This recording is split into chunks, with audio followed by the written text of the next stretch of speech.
Olá, boa noite. Para nós é um prazer poder estar entrando mais uma vez no seu lar através do programa Mensagem de Esperança. Esta noite vamos ouvir mais uma porção da Palavra de Deus. Venha celebrar junto conosco. Baseado nesse texto, nós estamos falando sobre ladrões de alegria.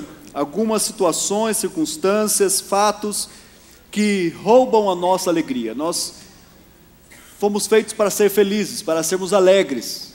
Mas existem situações que minam as nossas forças, trazem frustrações, decepções, e aí nós perdemos a alegria, perdemos o brilho, a felicidade. E vamos falar sobre isso. Para isso vamos ler Filipenses 4:4. Diz assim: alegrem-se sempre no Senhor. Novamente direi, alegrem-se. Você quer fazer essa leitura comigo? Pode ser? Amém. Vamos fazer aqui pela leitura que está projetada aqui, porque às vezes alguma versão fica um pouco diferente, para a gente ler tudo junto, ficar igualzinho. Vamos ler por aqui. 1, 2, 3. Alegre-se sempre no Senhor. Novamente direi, alegre-se. Só que você está vendo que essa leitura, essa palavra está sendo alguém falando para outro, não é isso? Olha, alegre-se sempre no Senhor. Então, se a gente fala assim, a gente está falando para o ar, né? Então você tem que falar para alguém aí, tá ok? Então vamos juntos, você fala para alguém aí esse texto. 1, 2, 3. Alegre-se sempre no Senhor. Novamente direi, alegre-se sempre. Vocês tiveram dificuldade, porque você tinha que ficar com um olho na letra e o outro olho na cara da pessoa, né? Alegre-se sempre no Senhor. Mas agora você decorou, não decorou? Ó, alegre-se sempre no Senhor, novamente direi, alegre-se. Facinho? Alegre-se sempre no Senhor, novamente direi, alegre-se. Agora, sem você precisar olhar para a letra, você vai olhar bem nos olhinhos brilhantes dessa pessoa que está aí do seu lado, e você vai dizer para ele no 3, 1, 2, 3. Alegre-se sempre no Senhor, novamente direi, alegre-se. Muito bem, glória a Deus. Vocês foram maravilhosos.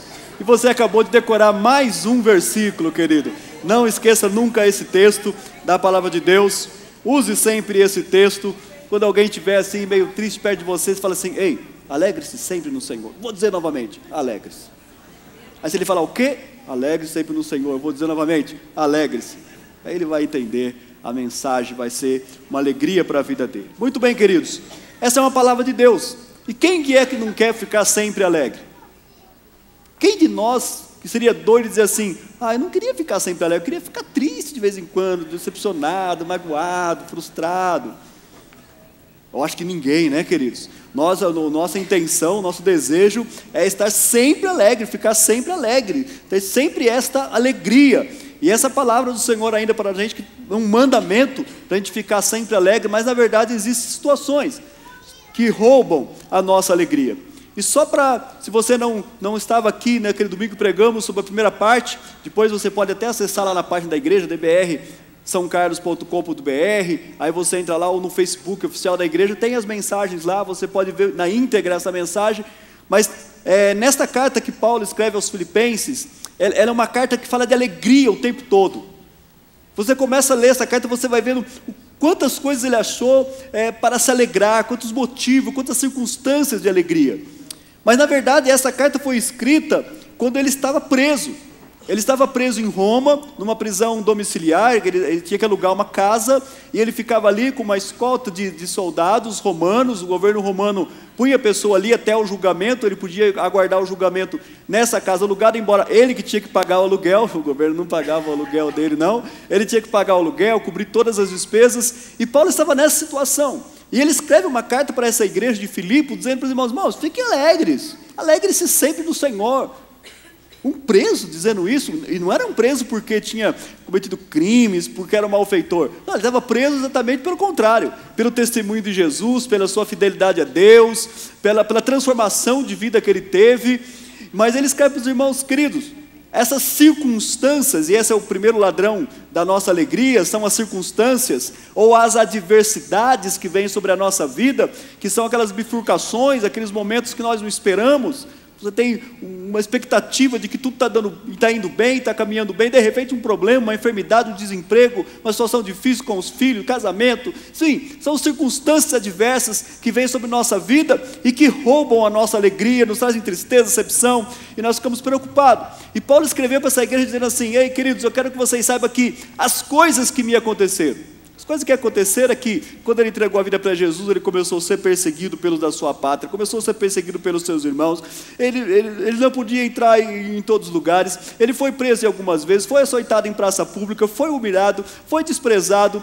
Paulo sofreu açoites, ficou preso lá com cadeias nas mãos e nos pés.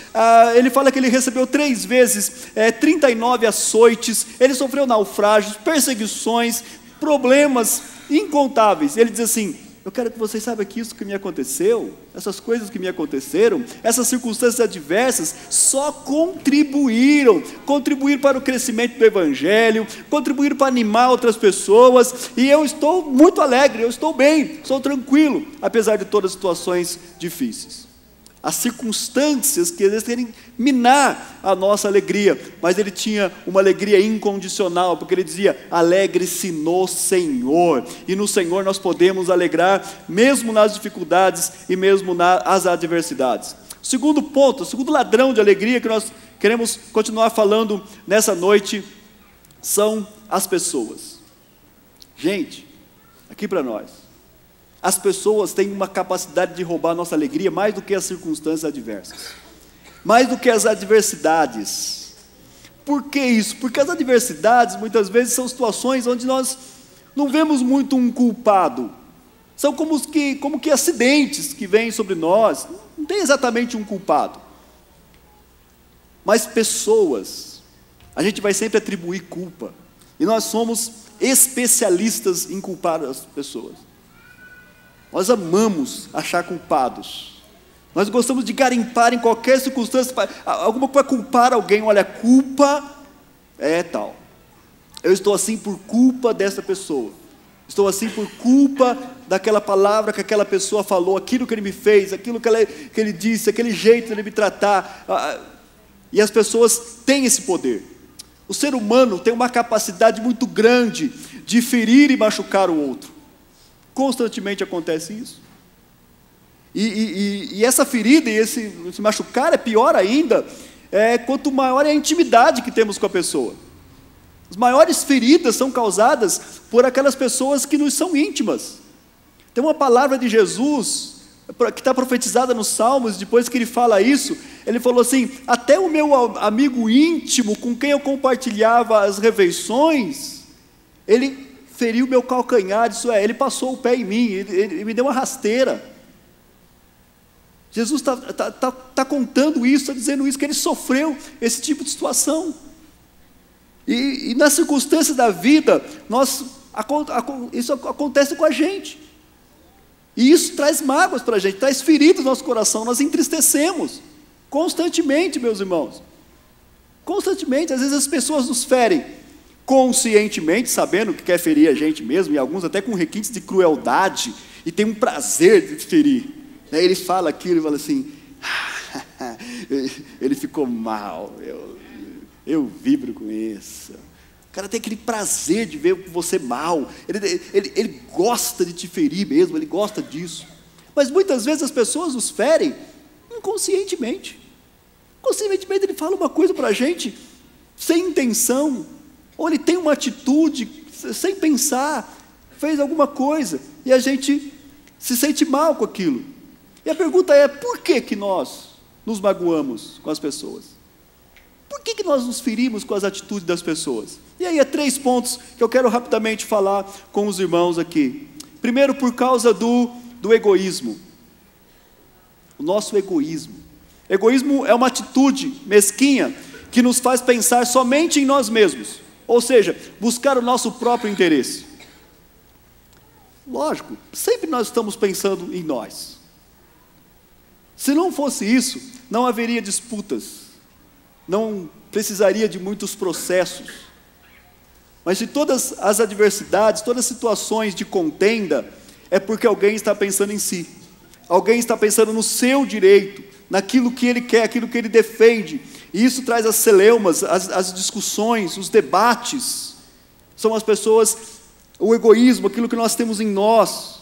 Nesse sentido, queridos, eu vou defender, eu vou lutar por aquilo que eu acho que é certo, independente do que isso vai provocar em outra pessoa, provocar em alguém. Achamos que todos devem nos aceitar como nós somos. A gente acha isso.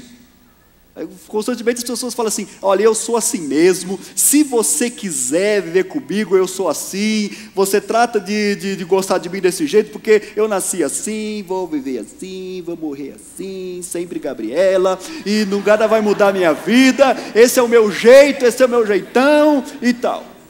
Esse é meu jeito, da minha natureza não sei de onde, de tal estado, de tal região, e as pessoas ficam falando disso. Quiser me aceitar, se não quiser, vai procurar o seu caminho, eu sou assim e tal.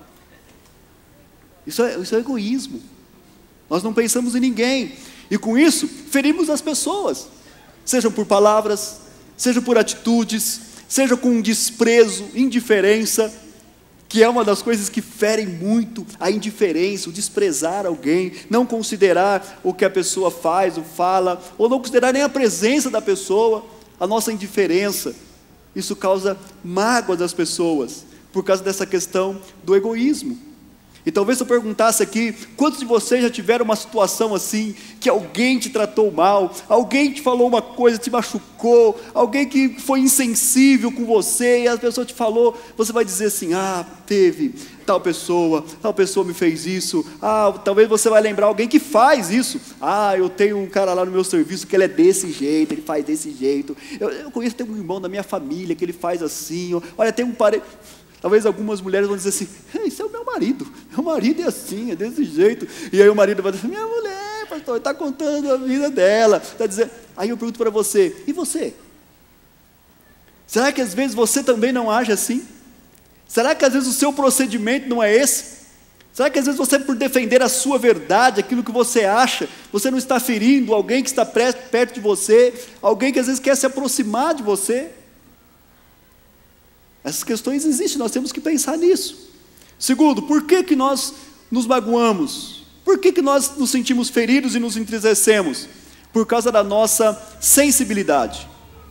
Todos nós somos pessoas sensíveis, vulneráveis, que facilmente nós nos magoamos. E por quê? Sensibilidade faz com que nós ficamos magoados. Essa mágoa, essa questão está muito atrelado ao conceito que nós temos de nós mesmos, chamado de autoimagem. Todos nós temos uma imagem da gente, é aquilo que nós pensamos sobre nós. E sempre que alguém desafia isso, sempre que alguém diz algo contrário daquilo que você pensa sobre você, você tem uma tendência a se machucar. A nossa sensibilidade é afetada. Você acha que tudo que você fala é muito bom, é muito correto. Aí alguém fala assim: olha, acho que essas coisas que você fala assim não tem muito a ver, tem pé, não tem cabeça. Não sei, você fala: peraí, cara, eu falo muito bem, não é possível. Aí você se sente mal, você fica magoado, e essa mágoa se estende para aquela pessoa. Você paga a não gostar daquela pessoa porque ela falou aquilo para você, seja verdade ou não seja verdade. Nós não gostamos de ser contrariados, nós não gostamos das críticas, nós não gostamos de ser ignorados, porque nós temos uma imagem de nós. Você vem, você fala alguma coisa, você faz alguma coisa, e você gostaria que as pessoas então considerassem aquilo, que as pessoas te cumprimentassem por aquilo, que as pessoas te elogiassem, que as pessoas reconhecessem. Isso é a nossa sensibilidade, queridos. E muitas vezes na nossa vida, nós não queremos que isso aconteça com a gente, mas acontece o tempo todo. Nós vamos ser criticados o tempo todo, nós vamos ser ignorados por muitas vezes. Nós vamos ser confrontados nos nossos conceitos e naquilo que nós achamos que é o tempo todo. Paulo sofreu isso na pele. Ele falava assim: agora eu vou convencer todo mundo, porque agora eu entendi as escrituras, eu vou convencer as pessoas. Aí ele ia convencer as pessoas não aceitavam o testemunho dele. Ele ia falar, o pessoal não aceitava. E como isso é difícil? Como isso é difícil? Ser desprezado, não ser aceito, ser criticado. seja ela qual for a maneira. No nosso ministério, querido, como pastor, a gente sofre muito consequências disso. Às vezes a pessoa está perto ali para te cumprimentar, eu acabo o culto, quero ir lá cumprimentar o pastor, quero dar um abraço nele, e ele fica ali perto, rodeando, a gente está conversando com alguém, e quando ele vai chegar, alguém vem, chama atenção, você sai e fala, o pastor me viu lá, a hora que eu ia aproximando dele, ele me deixou de ar, eu sei que, eu sei que, tá vendo, eu não sou nada mesmo, e quando você pensa assim, o inimigo já vem, tá vendo, não é mesmo, o que você está fazendo lá naquela igreja, para que você vai lá ainda? Você não é nada lá, você não significa nada lá, você devia ir lá para fazer o quê? E às vezes não houve maldade, foi uma questão de momento, são muitas pessoas. Eu me lembro de uma pessoa que estava, um dia nessas situações de almoço que tem assim, nós sentamos juntos e começamos a conversar, aí de repente ela ouviu uma lágrima escorrendo no rosto, eu falei, o que foi? Está com algum problema? Aí eu quero pedir perdão. Ué, nem te conheço direito, o que foi? O que aconteceu? Eu sempre achei você muito orgulhoso, eu achava que você ia ser uma pessoa inacessível, agora você veio e sentou aqui na minha mesa, ainda roubei o Guaraná dela, ainda pegou meu Guaraná, olha, eu nunca pensei que isso fosse acontecer, eu falei, querida, por que você pensa assim? Não sei, eu te olhava, a pessoa criou uma imagem, querido, que nem era real, e estava magoada, e estava triste. Eu falei, não, então vamos quebrar esse negócio tudinho aqui, vamos dar um abraço aqui, vamos arrumar esse negócio. Queridos, porque às vezes nós somos assim, nós somos sensíveis. Aí você vai dizer, mas essa pessoa também, pastor, pelo amor de Deus. Queridos, todos nós somos assim, irmãos. Eu já me magoei com coisas bobas. Já me magoei porque alguém não me deu oportunidade, já me magoei porque alguém não me reconheceu. Ou você não? Só eu que sou ruizão. Cara. Todos nós somos assim, queridos. Faz parte da nossa sensibilidade. E aí nós temos duas tendências. Primeira tendência, isolamento. Quer dizer uma coisa? Porque eu sou sensível assim, porque as pessoas me machucam e me ferem, eu também não vou ter mais amigos.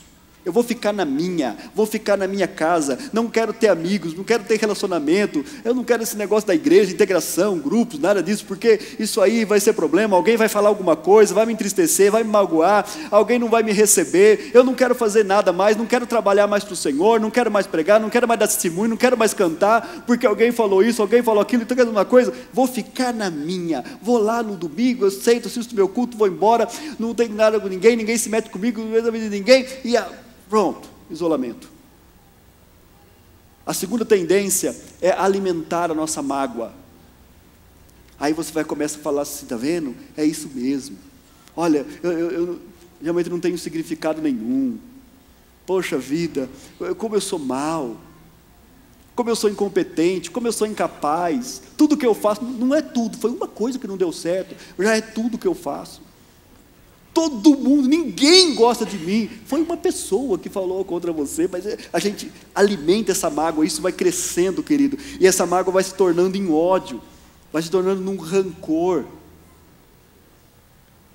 E mágoa é quando ficamos magoados, mas o rancor é a mágoa que virou ódio. E às vezes a pessoa odeia alguém por uma coisa tão simples. Eu me lembro uma vez um rapaz chegou para mim, ele tinha pregado uma palavra, e ele chegou para mim e falou assim, e aí, pastor, o que você achou da palavra? Falei, você quer a verdade, ou você quer que eu te agrade? Não, a verdade. A palavra foi muito boa, maravilha, fez os conceitos direitinho, início, meio, fim e tal. Minha opinião, eu acho que você deveria arrumar o seu português. Você fala muito errado, assim. Então, estuda melhor a língua portuguesa, porque hoje em dia, né, queridos, às vezes você falando muito errado, não era uma coisinha ou outra, ele falava muito errado. Então, melhora isso, né? Existem livros que você pode fazer, você tem condições, até contratar um professor, pode dar algumas explicaçõezinhas, coisas básicas, pelo menos para não cometer esses erros mais graves na língua portuguesa, assassinar o Aurélio, a língua portuguesa, dá uma melhoradinha nisso e tal. Ele me cumprimentou, obrigado pastor, não sei o que tal, mas ele ficou com tanta mágoa de mim, querido, e aquela mágoa tornou um ódio no coração dele, mas ele perguntou para mim, e eu falei aquilo com o maior carinho por ele. Mas aí sabe o que ele fez? Ele falou assim: eu vou mostrar para o pastor Marco que eu não sou assim. E aí ele começou a estudar, e aí ele foi, e aí ele prestou o vestibular e entrou na faculdade de Direito. E quando ele estava no primeiro ano de Direito, foi fazer uma apresentação, depois o professor chamou ele e falou assim: rapaz, olha, eu gostei, você fala bem e tal, agora você precisa melhorar o seu português, cara. Aí ele falou assim: toma! Aí ele foi estudar, e um dia ele me encontrou, e ele falou assim: aquele dia que você me falou aquela palavra, eu fiquei magoado, eu fiquei com ódio de você. Mas hoje eu reconheço, e aquilo fez muito bem para mim. Não adianta você alimentar a sua mágoa, querido. Olha aquilo que falaram de você. Tome isso como algo para você crescer, para você melhorar, para você desenvolver. Tome isso como uma palavra, algo que vai te corrigir, que vai te levar para cima e não para baixo.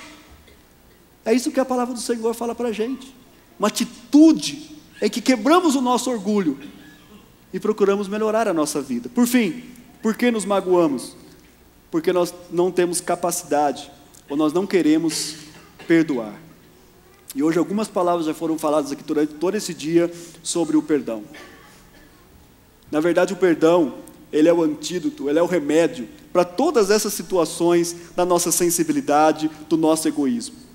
Quando nós entendemos o perdão, querido, nós entendemos tudo isso. O perdão é a cura que impede o rancor quando nós ficamos magoados. O perdão destrói o egoísmo. Deixa eu contar uma história para você. Na época da Segunda Guerra Mundial, os nazistas fizeram um levante muito grande contra os judeus. Milhões de judeus foram mortos nos campos de concentração, câmara de gás, fuzilamento, coisas terríveis que vocês conhecem na história essa situação. E havia uma família de judeus que moravam na Holanda, e eles usaram a sua casa por um tempo para dar abrigo a fugitivos judeus, e eles abrigavam essas pessoas na sua casa.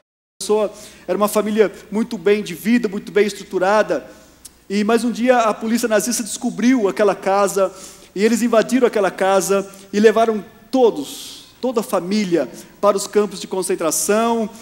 Toda a família, a maioria foram mortos nos campos de concentração, espalhados, nunca mais viram um ao outro, e naquela família tinha duas irmãs, Betsy e Corrie Tepon, e essas meninas foram levadas juntas para um campo de concentração, e ali sofrendo as maiores humilhações possíveis nas mãos daqueles soldados cruéis, daquele povo sanguinário, com ódio no coração muito grande contra aquele povo, destruindo e matando muita gente.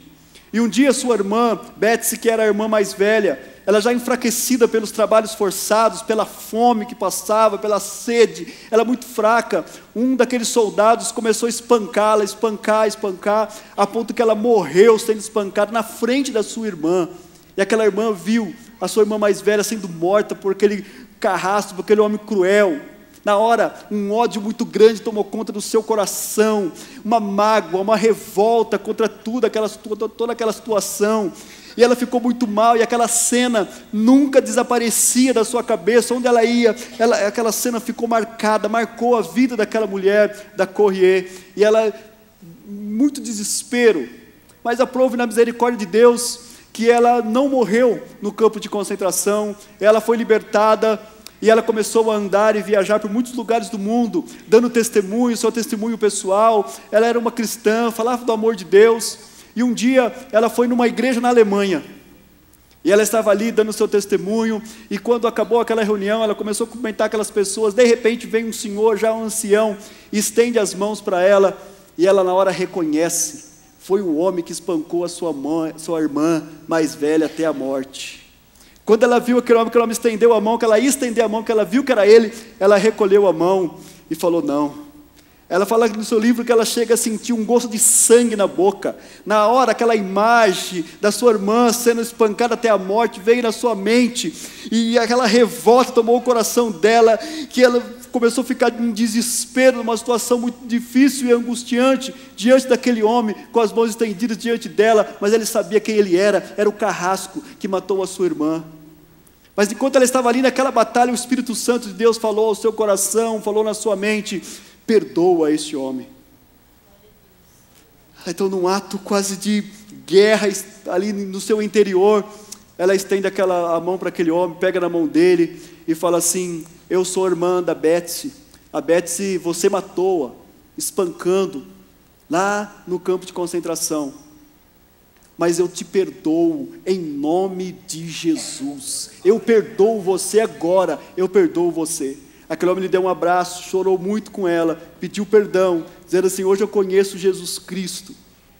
E eles se abraçaram ali. E naquela hora, toda aquela mágoa, todo aquele ódio, toda aquela revolta, e até o gosto de sangue que ela estava sentindo na boca, desapareceu. E ela sentiu uma paz. E aquele homem sentiu uma paz. E eles foram embora, o carrasco perdoado, ela que tinha liberado perdão, sentiram a paz de Deus tomando conta do seu coração. Olha o que essa mulher perdoou, querido. E às vezes não foi nada disso que fizeram contra você. Às vezes foi só uma palavra. Às vezes foi alguém que não percebeu você. E você está aí nutrindo esse ódio mortal. Você lembra todo dia disso, e isso te afronta, e isso te magoa, isso te entristece. Mas em nome de Jesus, que você possa fazer como Corriete Pon, que naquele momento perdoou, que o Espírito de Deus possa trabalhar no seu coração nessa noite, e você já comece a dizer assim: em nome de Jesus, eu perdoo aquela pessoa, eu perdoo aquele homem, seja o seu marido que te traiu, seja a tua esposa que te traiu, seja o teu pai que te desprezou, que te mandou embora de casa, não sei o que você sofreu, não sei o que você passou, mas em nome de Jesus, tome uma atitude de perdão, e Deus vai trabalhar na sua vida, e vai trazer alegria na sua vida. Como conviver com pessoas que nos machucam, que nos frustram, que nos trazem mágoas. E aí, esse texto da palavra de Deus, Paulo fala rapidinho de 4 coisas importantes. Primeiro, que haja em você o mesmo sentimento de humildade que houve também em Cristo Jesus. E Paulo fala assim: irmãos, ele não diz assim: irmãos, tenham o mesmo sentimento de humildade que eu tenho. Porque ele sabia que em algum momento, talvez ele não foi tão humilde. Mas ele diz: tem o mesmo sentimento de humildade que teve Cristo Jesus. Qual foi o sentimento de Cristo Jesus? Ele sendo Deus, não tomou isso como algo que ele devia se apegar, mas ele esvaziou a si mesmo, tomando forma de homem, indo até a morte, e morte de cruz. Isso quebra o egoísmo. Segundo, que sejamos promotores da paz. No capítulo 4, versículo 2, Paulo fala de 2 irmãs abençoadas que tinha na igreja em Filipos. Diz assim, o capítulo 4, versículos 2. O que eu rogo a Evódia e também a Sintique é que vivam em harmonia no Senhor. Sim, peço a você, leal companheiro de jugo, que as ajude, pois lutaram ao meu lado na causa do Evangelho. Tinha 2 irmãs da igreja que só o nome delas já é um problema. Evódia e Sintique. Talvez essas mulheres tivessem razão de brigar uma com a outra. E acredito que a disputa dela era por causa de qual nome era mais feio. Uma falou assim: não, meu nome é mais feio, o meu é mais feio. Não tem ninguém que chama Evódia aqui não, né, irmão? Nem Sintique, pelo amor de Deus. Essas irmãs foram úteis para Paulo no ministério, querido, na causa do Evangelho. Elas trabalhavam no Evangelho, mas elas não conseguiam ter harmonia. E aí Paulo fala para o seu companheiro assim: olha, promova a paz dessas mulheres. Seja um promotor da paz entre as pessoas. Você quer viver bem, ter bons relacionamentos? Seja um promotor de paz. Quando você vê alguém que estiver se desentendendo, chega assim: gente, vamos parar com isso. Deixa disso para lá. Promova a paz das pessoas. Seja um promotor de paz dentro da sua família, no ambiente da sua casa. E não de contendas. Não seja você o pivô das brigas e dos problemas dentro do seu lar. Não, querido, seja sábio. Às vezes até o seu comportamento. Eu já falei aqui, um pastor amigo meu contou da irmã, que ela falou: pastor, ora por mim, eu estou sendo perseguido dentro da minha casa. Por que está sendo perseguido? Por causa do Evangelho. Ele falou: não é por causa do Evangelho não que está sendo perseguido. Você está sendo perseguido porque você é boba demais. Ela implicava com tudo. Todas as situações ela implicava ali dentro. Quando chegava a sobrinha lá com o namoradinho, ela já ia dar bronca. O que você está fazendo? Deus está bravo com vocês, vai punir vocês, vai matar vocês.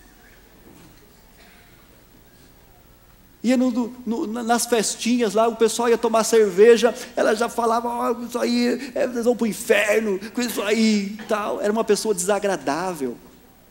Mas o que Deus quer é que nós sejamos promotores da paz, a trazer paz entre as pessoas, que você tenha uma palavra de paz para o seu irmão, para o seu amigo, no seu ambiente de trabalho.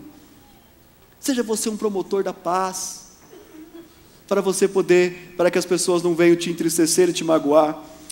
Terceiro, valorize as pessoas. Paulo fala de 2 homens somente aqui. Primeiro ele fala de Timóteo. Ele fala, olha, o Timóteo é como um filho ao lado do seu pai. Paulo fala desse menino Timóteo, ele chama ele de filho. Ele fala de características boas que o Timóteo tinha.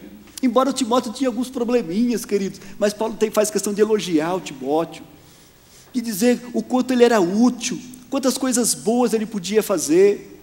O outro que ele fala é no rapaz chamado Epafrodito, também um nome feio, né, irmão? Epafrodito. Mas Paulo acha características boas nesse rapaz. Ele fala assim, esse Epafrodito que vocês mandaram para estar aqui comigo na prisão, ele tem sido um companheiro leal, e por causa do evangelho, ele quase morreu, por causa das pessoas, por causa da dedicação dele à obra, por causa de cuidar de mim. E eu queria que vocês considerassem muito, e tratassem muito bem esse rapaz. Ei, valorize as pessoas, tenha uma palavra de elogio com as pessoas. Às vezes você só fica vendo defeito, às vezes só fica vendo as coisas erradas, e não olha as coisas boas. Deixa eu fazer uma pergunta para você. Você talvez que está na igreja há muito tempo vai saber responder. Quem era Naamã? Quem era Naamã na Bíblia?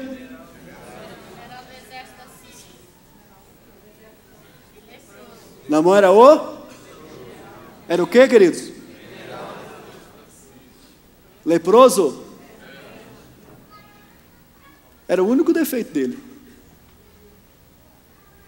Por causa dele o Senhor tinha dado vitória ao rei da Síria, era um general de sucesso, era um homem de coragem, era tudo mais. Aí a Bíblia fala, porém leproso. A gente chama de Naamã o leproso. Nós temos a tendência de ver só o defeito das pessoas. Veja as coisas boas que as pessoas têm, querido. Olhe, todo mundo tem algo bom. Todas as pessoas têm alguma coisa boa. Descubra isso. Se você não descobrir algo bom em qualquer pessoa, é porque os seus olhos estão com problema. É porque os seus olhos estão com problema. É como aquela mulher que criticava a vizinha dela, porque a roupa da vizinha dela, falou assim, essa mulher lava a roupa e fica tudo encardida a roupa dela. Ela tem coragem de pôr esses lençóis encardidos no varal. Que coisa feia, olha que roupa mais suja que ela põe no varal. Mas um dia ela lavou a vidraça da casa dela. Ela viu o problema era a vidraça dela que era suja. E ela achava que a roupa da vizinha que era suja. Um dia ela lavou a vidraça e falou, não, mulher, até que lava bem a roupa. Muitas vezes nós somos assim, queridos. Estamos vendo os defeitos dos outros, é a nossa vidraça que está suja, é o seu olho que está mal. E a Bíblia fala que se o nosso olho for mal, todo o corpo será trevas.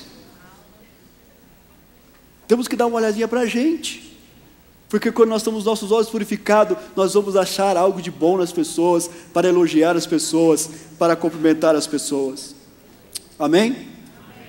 Por fim, para se viver bem nos relacionamentos, considere a transformação das pessoas. Por 2 vezes nessa carta, Paulo fala assim, os do palácio de César, as pessoas da casa de César. Sabe quem eram os caras da casa de César?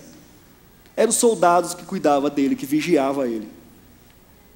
Eram aqueles brutamontes que iam lá, botavam as algemas nele. Era esses. E ele termina a carta, no penúltimo versículo dessa carta, capítulo 4, versículo 22, ele fala assim, todos os santos lhe enviam saudações. Todos os santos lhe enviam saudações. Especialmente, ou principalmente, os que estão no palácio de César. Paulo considerava a transformação das pessoas. Ele não via aqueles soldados como carrascos. Ele não via aqueles homens como homens maus, mas pessoas que foram sim alcançadas e transformadas pelo Evangelho. Ele sabia que o Evangelho podia mudar gente. Ele sabia que o Evangelho transforma pessoas. Às vezes, queridos, nós não queremos relacionar com alguém porque nós achamos que aquele cara não tem jeito. Achamos que aquela pessoa não tem jeito. Olha que coisa difícil. Eu já passei por isso, irmãos. Eu tinha um amigo, um rapaz que trabalhava comigo, e algumas vezes pensei em falar do Evangelho para ele, mas eu falava assim, mas como é que Jesus vai salvar esse cara? Ele tinha 2 famílias, irmão. Literalmente, ele tinha 2 esposas, filho com as 2 esposas. Eu falei, eu vou pregar para ele aí, como é que faz? Como é que Deus vai fazer com esse cara? Esse cara tem jeito. Eu não considerava que Deus podia transformar, que Deus podia mudar toda aquela situação. Muitas vezes nós achamos isso. Não, isso aí é muito difícil. Mas tem pessoas que a gente acha que é facinho para Jesus, o cara já é bom, o cara não fuma, não bebe, o cara vai no casamento direitinho, coisa mais Jesus, é só salvar. E às vezes essa pessoa é a mais difícil, porque ela não considera carente de Deus, ela não considera que precisa de Deus. Amém, queridos? Considera a transformação de pessoas. Eu já vi muita gente dizer, ao ver pessoas arrependidas, pessoas quebrantadas, pessoas dizer assim, ó, eu não acredito. Não acredito. Está só para te enganar, rapaz. Muitas vezes as pessoas chegaram para mim e falaram, pastor, o senhor acredita demais nas pessoas. Isso aí não mudou coisa nenhuma, transformou coisa nenhuma. Irmãos, então eu paro de pregar o Evangelho. O dia que eu não acreditar mais que o Evangelho pode mudar alguém, eu não prego mais o Evangelho. Mas ele já errou 1 vez, 2 vezes, que erre 1000. É que vocês não sabem quantas vezes que eu já errei. Em todas elas o Senhor me perdoou, em todas elas o Senhor acreditou, todas elas o Senhor me resgatou.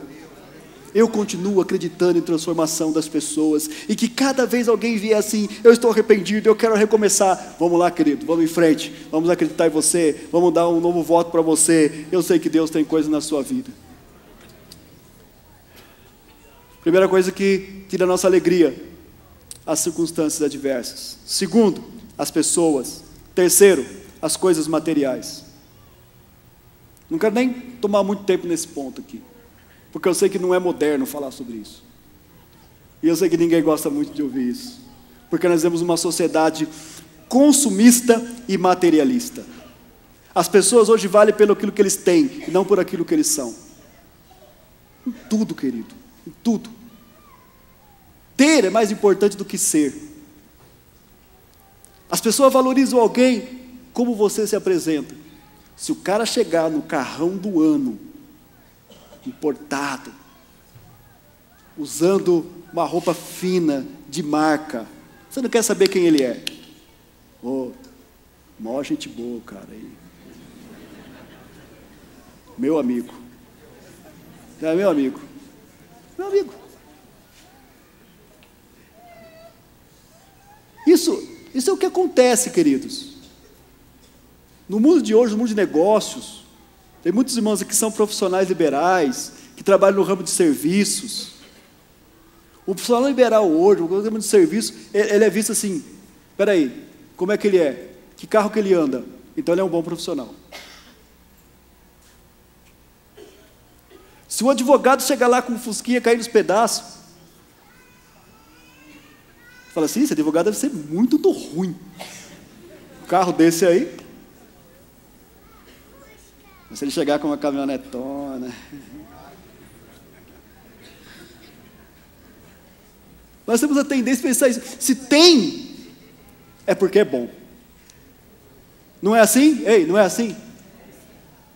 Eu penso assim. O mundo que nós vivemos é assim, queridos. Nós temos a tendência de valorizar as pessoas por aquilo que ela tem. E sabe o que acontece com isso? Qual é o problema disso? É que nós vamos fazer tudo para ter, para que nós possamos estar num bom conceito com as pessoas. E quando nós não conseguimos ter igual o outro, nós nos frustramos, nós nos entristecemos. E aí hoje surgiu o chamado Evangelho da Prosperidade. Não estou falando de prosperidade do Evangelho, Porque eu creio que quando uma pessoa aceita Cristo, começa a ter uma vida regrada, começa a ser fiel na sua mordomia cristã, nos dízimos e ofertas, uma pessoa que se esforça para trabalhar, que anda direito, que abandona os vícios, que abandona a bagunça, Deus começa a prosperá-lo gradativamente. Ele vai sendo abençoado, ele vai tendo mais, ele vai conquistando equilibradamente, um pouquinho aqui hoje, ele vai aprendendo a não gastar demais, ele vai deixando algumas coisas que o prejudicavam, e ele tem melhoras. Agora, esse é o evangelho que prospera. Agora, o evangelho da prosperidade é aquele evangelho que fala assim: olha, você não tem nada, aceita Jesus, ele vai dar tudo amanhã. Você é empregado, vai virar empregador. Você vai ter casa na praia, você vai ter fazenda, você vai ter cabeça de gado, vai ter aqueles cavalão bonito. O cara nem não tem medo de cavalo, por que ele vai querer cavalo? Não consegue nem chegar perto do cavalo, mas falaram que ter cavalo é bom. E isso vai levando a pessoa, querido, a entrar num mundo de situações tão difíceis, que não ter causa tristeza para a pessoa. E o evangelho da prosperidade é esse aí. E baseado nisso, existem muitos falsos Cristo, falsos profetas, aproveitando das pessoas, tomando todo o dinheiro da pessoa. Ah, você participa aqui do dá o seu tudo, e é tudo, e traz tudo, e é campanha daqui, e é dinheiro lá, aqui, lá.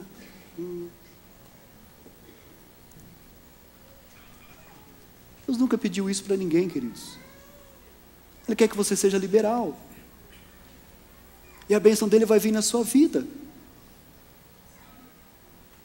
E esse consumismo está afetando tanta gente e trazendo tantos problemas. Quantas pessoas vivendo assim? E aquela velha definição de consumismo: comprar o que você não precisa, com o dinheiro que você não tem, para agradar quem você não conhece. Comprar o que você não precisa, com o dinheiro que você não tem, para agradar quem você não conhece. E quantas pessoas vivem assim? Usando esse tipo de questão, querido. E nós somos bombardeados pelas propagandas, pelos comerciais, e nós começamos a achar que nós precisamos daquilo. Que a televisão de LCD, de 32 polegadas, onde já se viu? Eu tenho uma televisão dessa ainda, eu preciso de uma de LED de 54. Aí ele vai lá, faz 24 parcelas, tem que renegociar 3 vezes. E quando finalmente ele começa a pagar, ele está passeando no shopping, e tem uma agora que é torta, uma televisão torta assim, ó, curvada. Aí ele começa: não, peraí, eu sou filho do rei, é essa aqui que tem que estar naquela sala. Mas a televisão nem cabe na sala dele, irmão. Ele leva, vai pôr na parede, não cabe. Aí ele tem que mudar de casa, porque a televisão não coube. E nós achamos que aquilo nós precisamos. E a pessoa entra em situações que lhe causa tristeza, que lhe causa aflições. Ei, e sabe o que é isso? Isso é pecado, querido. Isso é pecado contra Deus. E o que a Bíblia fala sobre isso? Paulo falou sobre isso para a gente. Capítulo 3, versículo 17. Irmãos, sigam unidos o meu exemplo, e observe os que vivem de acordo com o padrão que lhe apresentamos. Pois, como já lhe disse repetidas vezes, e agora repito com lágrimas, há muitos que vivem como inimigos da cruz de Cristo. O destino deles é a perdição. O seu Deus é o estômago, ou o ventre, e eles têm orgulho do que é vergonhoso. Só pensam nas coisas terrenas. E qual que é o remédio para isso? Ele continua: mas a nossa pátria, a nossa cidadania está nos céus, de onde esperamos ansiosamente o Salvador, o Senhor Jesus Cristo. Irmão, do que adianta você conquistar tantos tesouros e tantas coisas aqui nessa terra? Eu não estou falando aqui que você não deve se esforçar e trabalhar. Não, pelo contrário, deve trabalhar e muito. Tem que se esforçar mesmo, tem que se dedicar, tem que procurar ser o melhor naquilo que você faz. Não pare de estudar, faça os cursos que a sua empresa mandar fazer, procure se aperfeiçoar, procure ser um bom profissional, procure ser honesto, cumpra com a sua jornada de trabalho, mas também não seja escravo do trabalho. Não deixe o trabalho te escravizar. Por uma coisinha a mais, você perde a família, perde a esposa, perde os filhos, não tem tempo para ninguém e perde a saúde. A pessoa passa tanto tempo trabalhando, ganha um pouco de dinheiro, e aí ele gasta todo o dinheiro, porque ficou doente trabalhando, e aí ele gasta todo o dinheiro que ele ganhou para cuidar da doença que ele pegou no trabalho. Por quê? E aí, sabe o que isso traz? Tristeza.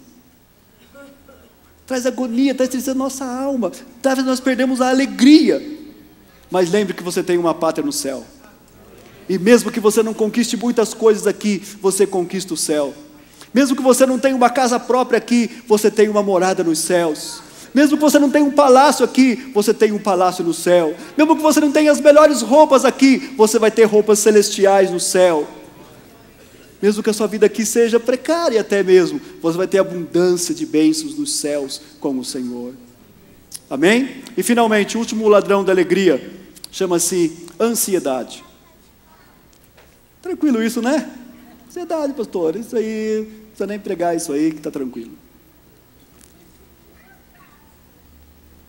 A ansiedade é o fenômeno psicológico mais difundido em nossos dias. É chamado o mal do nosso século, ou o mal deste século. Constantemente nós vemos isso. As pessoas estão nervosas, estão iradas, estão com os nervos à flor da pele. As pessoas não conseguem respirar, estão correndo, estão... Ansiedade. As clínicas de tratamento estão invadidas esse problema da ansiedade. A ansiedade tem gerado enfermidades e mais enfermidades. Muitas das enfermidades que as pessoas têm são motivadas pela ansiedade. E o que é a ansiedade? É sofrer antes que uma coisa aconteça. A ansiedade é sofrer por um problema que está a quilômetros para chegar em você já está sofrendo. Ai meu Deus do céu, o que vai acontecer? Ai Jesus, ai não sei o quê. Ai. Calma. E a pessoa que é ansiosa, ele sofre duas vezes, porque ele sofre antes de chegar o problema, e depois que o problema chega, ele sofre de novo, porque aí chegou mesmo. Isso é ansiedade. Ela pode ser por algo que você precisa conquistar, ou que você acha que tem que conquistar, e também por algo que possa acontecer na sua vida. Uma vez um pastor contou que ele estava num congresso, e uma moça chegou para ele em desespero e falou: pastor, ora por minha mãe, por favor, minha mãe não pode morrer, pastor. Minha mãe não pode morrer, ore por ela. E ela chorava. Ele falou: tá bom, o que a sua mãe tem? Qual que é a enfermidade dela? Não, minha mãe está boa. Não estou entendendo, mas se ela morrer, pastor, não sei o que vai ser da minha vida. Queridos, ela estava sofrendo por um problema que não estava nem acontecendo. E quantas vezes nós somos assim? Começamos a antecipar problemas na nossa vida. Nós vamos antecipar situações que nós nem sabemos se vai acontecer. Duas causas da ansiedade. Primeira, os fardos do passado. Nós aglomeramos coisas da nossa vida, erros que nós cometemos, problemas em que fomos envolvidos, circunstâncias difíceis que nós passamos, e nós vamos acumulando isso, e nós estamos achando que sim, toda hora ou alguma hora vai estourar isso. Alguma hora isso vai dar problema. Nós pensamos que é como um carro que você vai forçando, uma hora vai fundir esse negócio. E muitas pessoas vão acumulando problemas na sua vida, vão acumulando fardos. Não confessa os seus erros. Não entrega a Deus os seus fardos, os seus pesos. Sabe o que isso vai acontecendo? Vai trazendo um peso. E aquela pessoa começa a ficar com um peso nos ombros. E ela anda ansiosa. E aquilo vai oprimindo. E vai trazendo uma dor e sofrimento. E a pessoa perde a alegria. Pelos fardos do passado, ficamos ansiosos pelo medo do futuro. E se? E se acontecer isso? E se não der certo? Eu vou casar, mas e se não der certo o casamento? Nós estamos querendo ter um filho, mas e se eu tiver um problema na gravidez? E se esse filho nascer com um problema? E se esse filho, depois que ficar jovem, ele for um mau filho, ele for desobediente, E se? Solução da palavra de Deus? Primeiro, troca o e se pelo ainda que. A Bíblia tem várias circunstâncias de ainda que. ainda que a figueira não floresça, ainda que o fruto da oliveira minta, ainda que não haja ovelhas nos currais, ainda que as ovelhas sejam arrebatadas, ainda que, eu todavia esperarei no Senhor, no Deus da minha salvação. O famoso Salmo 23 fala assim: ainda que eu ande pelo vale da sombra da morte, não temerei mal algum, porque tu, Senhor, está comigo, a tua vara e o teu cajado me consolam. Ainda que surjam tantas coisas, ainda que eu tenho uma esperança, eu tenho um refúgio. Troquem o IC pelo ainda que. Quando alguém chegar perto de você e falar assim: mas e se? Aí você fala assim: ei, para de si. Diga, ainda que. Ainda que você tenha problema, Deus vai estar com você. E o texto bíblico que Paulo fala sobre a ansiedade, para a gente encerrar aqui, é o capítulo 4, versículo 4 ao 7. Alegre-se sempre no Senhor. Novamente direi, alegrem-se. Seja a amabilidade de vocês conhecida por todos. Perto está o Senhor. Não andem ansiosos por coisa alguma, mas em tudo pela oração e súplica e com ação de graças, apresente seus pedidos a Deus. E a paz de Deus, que excede todo entendimento, guardará o coração e a mente de vocês em Cristo Jesus. Remedinho para a ansiedade para você. Talvez o psicólogo não dê esse remédio. Talvez você não encontrou em outro lugar, mas a palavra de Deus tem esse remedinho para você. Com 3 dosezinhas. Primeiro, saiba que o Senhor está perto. Perto está o Senhor. Você tem a presença de Deus. Todos nós temos a presença de Deus. Isso foi uma situação que eu vivi ainda nessa noite. Nós estamos aqui nos 24 horas de clamor, né, que juntamos com o culto, tudo. Eu vim aqui essa madrugada e confesso que eu estava assim, uma angústia, estava não me sentindo muito bem. E quando eu cheguei aqui, o Paulo Gustavo estava aqui, eu fiquei no lugar dele, mas quando eu cheguei, eu comecei a sentir uma coisa gostosa demais. E o Espírito Santo veio ao meu coração, começou a falar: eu estou aqui.